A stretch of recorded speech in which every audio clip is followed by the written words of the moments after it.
Hi, I'm Brooks Compton, Mayor of the City of Centerville, and we have just completed our February 20, 2017 meeting, and that was our second formal meeting of the year with Centerville Council business. The meeting was called to order at 7:30.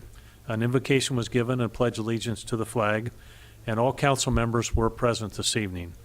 Council approved all the minutes from the previous council meeting, in addition to all of the minutes of our previous work sessions for January and February. Karen Andrews, our clerk of council, there indicated there were no communications. And we were fortunate tonight to have a spirit chain presentation.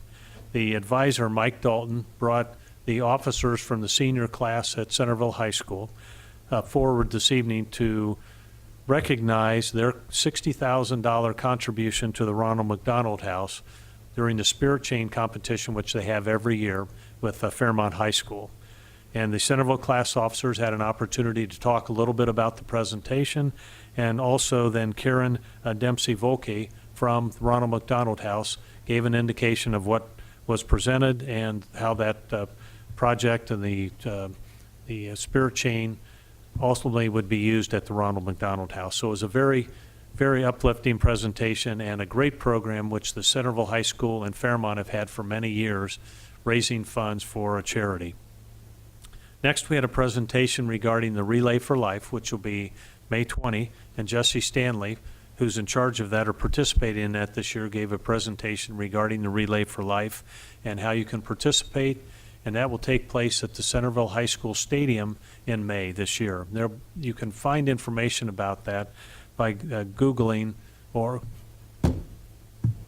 take that out, sorry about that. But I just pick up wherever. Okay. You can Google that by taking the Relay for Life and the South Dayton event, and that will show the event and all the information regarding the present or the Relay for Life event in May of this 2017. This evening, we also administered the oath of office to Donald Stewart, who's been a long-time resident here in Centerville, and he's going to be the new Planning Commission member for a 4-year term. So he was sworn in this evening. We're very anxious to have Don as a member of the Planning Commission. He has been the treasurer of the Dayton Area Home Builders Association, so he has a lot of background information regarding developments, land use planning, and he'll be a real asset on the Planning Commission. He is also a CPA, so his background will be very helpful. Then we were fortunate tonight to have a presentation from Dr. Scott Markland, who is the VP for Enrollment, Management, and Student Services at Sinclair Community College. And Dr. Markland gave us a lot of information about the over 230 programs that are now available for study at Sinclair Community College, and that they currently have approximately 30,000 students enrolled one way or another through Sinclair, and what an asset that is for our community.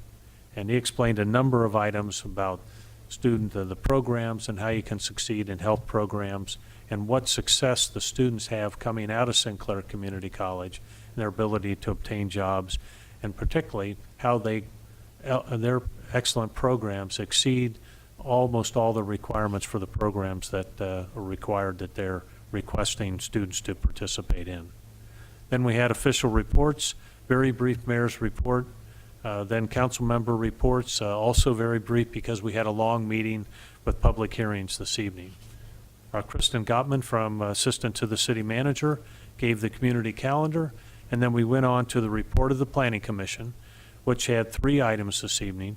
The first was a public hearing for an ordinance where we are amending or request to amend the land that's known as the Chardonnay development from the current residential plan development to a neighborhood residential overlay.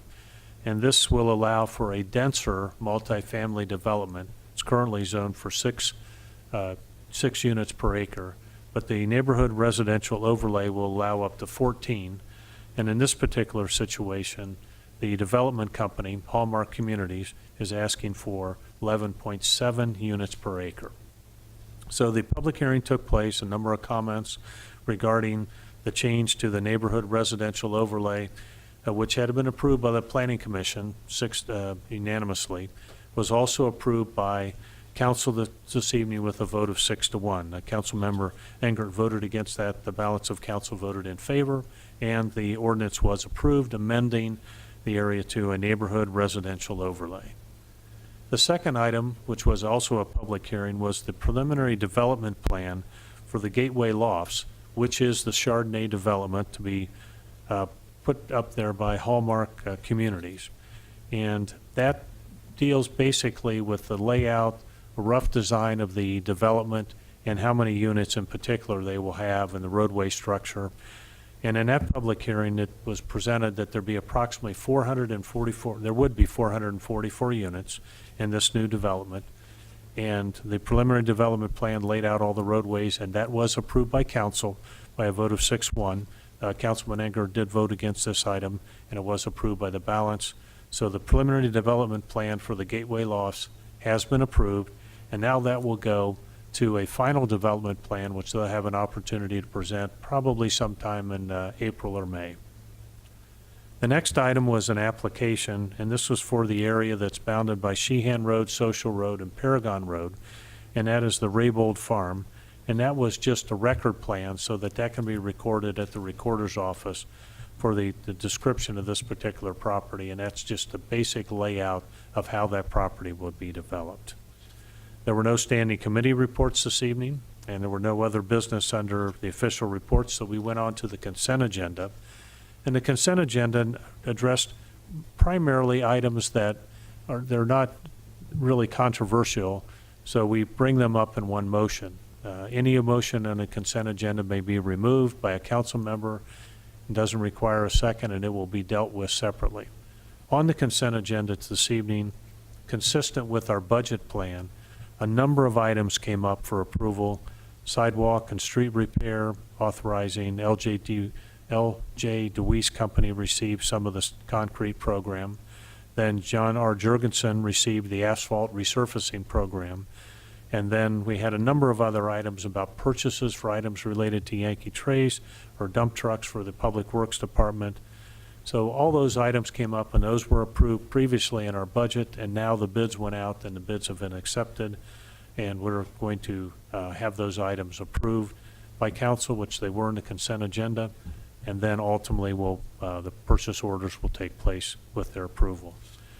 We also entered into tonight by consent agenda resolution authorizing Greg Horn, our city manager, to enter into an agreement for a professional consulting service and that we're using with Novak Consulting Group for the hiring of a new city manager upon Greg's retiring in July of 2017. We reappointed a number of people to Debbie Schmidt to the City Beautiful Commission, Richard Morrison to the Property Review Committee, Robert Kenley to the Community Reinvestment Area Housing Council, Joy Brush to the Community Reinvestment Area Housing Council, and Tim Myers to the same group.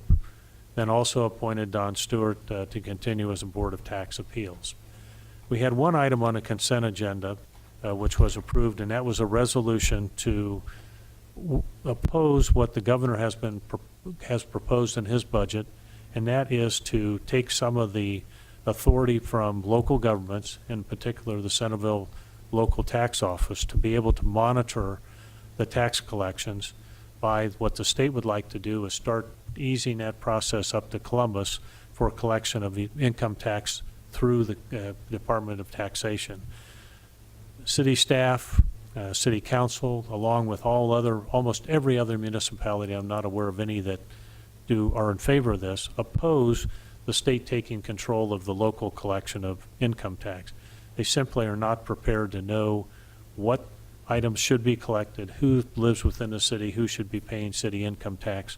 So we're very much opposed to the state's initial attempt to start collecting some of the net profit taxes from the businesses within the city, primarily because they simply would just not know what items should be collected and who should be collected from, or have the ability to follow up as our department does under the direction of Jonathan Hudson. So that item came up on our consent agenda, and a resolution was passed opposing that. We had no old business, and we had no citizen comments or petitions this evening, and we didn't have any additional new business that we didn't address already. So we adjourned the meeting approximately, I think it was about 10:15. And if you'd like to watch the meeting, there were a lot of, particularly with respect to the rezoning and the Gateway Lofts development, have an opportunity to watch that through mvcc.net and see the entire meeting. It's a very interesting presentation, so I think you would enjoy that. Also, if you have any questions, please feel free to email any of us on council or contact the city at 433-7151 or contact the city through its website. On the website, you'll see what activities are coming forward, and that'd be very helpful for what's going on in the city of Centerville. So thank you for watching the summary, and look forward to seeing you next month. And our meeting will be held March 20, 2017, starting at 7:30. Thanks for watching.